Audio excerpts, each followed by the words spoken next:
Yes, నువ్వు అన్నది బండి సంజయ్ గారి వివాదం జరుగుతుంది.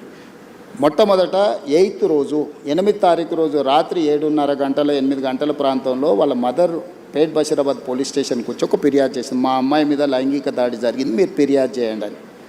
వితిన్ అవర్ మేము ఫోక్సో కేసులు కట్టి తల్లి ఇచ్చిన స్టేట్మెంట్ మీద రికార్డ్ చేసినాం. ఒక కంప్లైంట్ వచ్చినాక 24 గంటల లోపల ఆ అమ్మాయి బాధితురాలి స్టేట్మెంట్ తీసుకోవాలి. ఇక్కడ ఆ అమ్మాయి మైనర్ అనేది ఎవరు ప్రూవ్ చేయాలా? ఇమ్మీడియట్గా అమ్మాయితోనే వెళ్ళి స్టేట్మెంట్ తీసుకొని సెక్షన్స్ ఆల్టర్స్ చేసినాం. 10th రోజు ప్రధానమంత్రి ఇక్కడికి వచ్చింది. మేము ఎక్కడికి వెళ్ళాలి? ప్రధానమంత్రికి 9-10 తారీఖు 10,000 మంది పోలీసులతో రక్షణ కల్పించాల్సి వచ్చింది. ప్రధానమంత్రి గారు ఒక్క ప్రోగ్రామ్ అటెండ్ కావాలి, 6 ప్రోగ్రాంలు అటెండ్ అయ్యారు. హైటెక్ సిటీ కావచ్చు, సింధు హాస్పిటల్ కావచ్చు, పవన్ కళ్యాణ్ కావచ్చు, చంద్రబాబు నాయుడు గారు కావచ్చు, బేగంపేట కావచ్చు, పరేడ్ గ్రౌండ్లో పబ్లిక్ మీటింగ్.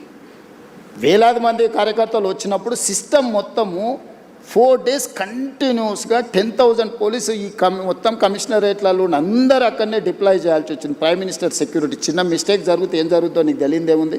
అందులో హైదరాబాద్ హై సెన్సిటివ్ సిటీ. రకరకాల దేశంలో ఏ మూలన ISI దాడులు జరిగితే కూడా దాని మూలాలు అప్పుడప్పుడు హైదరాబాద్లో వెళ్తూ ఉంటాయి.